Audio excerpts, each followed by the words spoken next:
Genesis chapter 29. Then Jacob continued on his journey and came to the land of the eastern peoples. There he saw a well in the field, with 3 flocks of sheep lying near it because the flocks were watered from that well.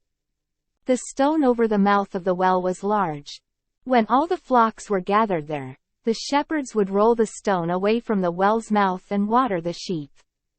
Then they would return the stone to its place over the mouth of the well. Jacob asked the shepherds, "My brothers, where are you from?" "We're from Haran," they replied. He said to them, "Do you know Laban, Nahor's grandson?" "Yes, we know him," they answered. Then Jacob asked them, "Is he well?" "Yes, he is," they said, "and here comes his daughter Rachel with the sheep." "Look," he said, "the sun is still high, it is not time for the flocks to be gathered. Water the sheep and take them back to pasture." "We can't," they replied, "until all the flocks are gathered and the stone has been rolled away from the mouth of the well. Then we will water the sheep." While he was still talking with them, Rachel came with her father's sheep, for she was a shepherdess.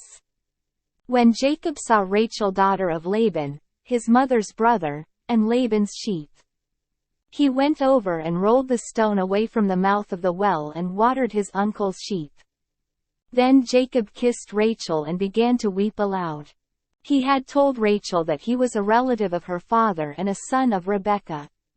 So she ran and told her father. As soon as Laban heard the news about Jacob, his sister's son, he hurried to meet him. He embraced him and kissed him and brought him to his home, and there Jacob told him all these things. Then Laban said to him, "You are my own flesh and blood." After Jacob had stayed with him for a whole month, Laban said to him, "Just because you are a relative of mine, should you work for me for nothing? Tell me what your wages should be." Now Laban had 2 daughters. The name of the older was Leah, and the name of the younger was Rachel.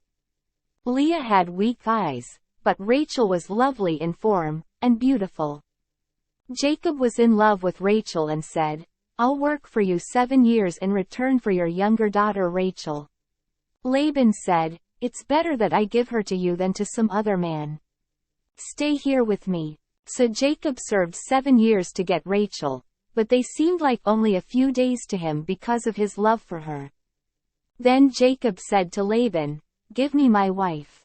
My time is completed, and I want to lie with her." So Laban brought together all the people of the place and gave a feast. But when evening came, he took his daughter Leah and gave her to Jacob, and Jacob lay with her. And Laban gave his servant girl Zilpah to his daughter as her maidservant. When morning came, there was Leah. So Jacob said to Laban, "What is this you have done to me? I served you for Rachel, didn't I? Why have you deceived me?" Laban replied, "It is not our custom here to give the younger daughter in marriage before the older one. Finish this daughter's bridal week, then we will give you the younger one also, in return for another 7 years of work." And Jacob did so. He finished the week with Leah, and then Laban gave him his daughter Rachel to be his wife. Laban gave his servant girl Bilhah to his daughter Rachel as her maidservant. Jacob lay with Rachel also, and he loved Rachel more than Leah. And he worked for Laban another 7 years. When the Lord saw that Leah was not loved, he opened her womb, but Rachel was barren. Leah became pregnant and gave birth to a son. She named him Reuben, for she said, "It is because the Lord has seen my misery. Surely my husband will love me now." She conceived again, and when she gave birth to a son she said, "Because the Lord heard that I am not loved, he gave me this one too." So she named him Simeon.